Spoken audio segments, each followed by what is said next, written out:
Hai pouco chegaronse a pagar 250 euros por un kilo de solombo e 100 euros por un entrecosto de boi galego. Pero a pesar da súa alta cotización, cada vez é máis difícil dar con bois criados ao xeito tradicional. Só algúns románticos seguen a manter a tradición da súa crianza. Uns destes últimos criadores son os Mantiñá.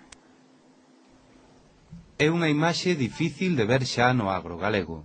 Dúas parellas de bois agardan na corte mentres o seu propietario, Luís Mantiñá, os prepara para xunguilos. A súa tradición remóntase a décadas, cando os Mantiñá empregaban os bois como carreteiros na cidade da Coruña.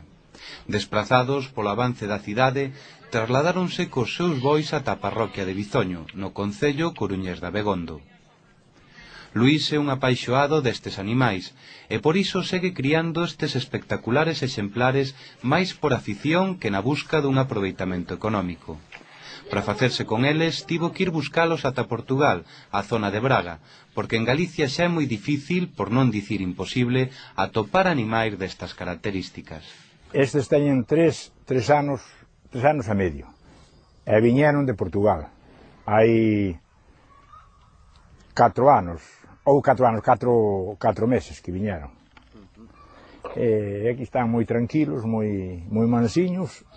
Esta parella sustituíu a outra, que finalizado o seu ciclo na casa foi vendida para carne con destino a restaurantes selectos de Madrid. E é que atopar un chuletón auténtico de boi é moi difícil, polo que se cotizan ben. Bueno, que se mete, como dicen, gato por lebre, non? Boi, vaca por boi. Que hai vacas tamén que son boas, pero según dicen os que entenden, como chuletón de boi non hai. Non ten comparancia. Os que entenden, eu, claro, toma. As patacas desta leira foron recollidas xa coa axuda dos bois, e ora, xunto co seu neto, Luís os emprega para agradar a terra.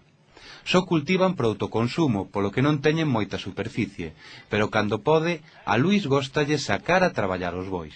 O traballo, pouca terra que temos, traballámosla con eles e na máis.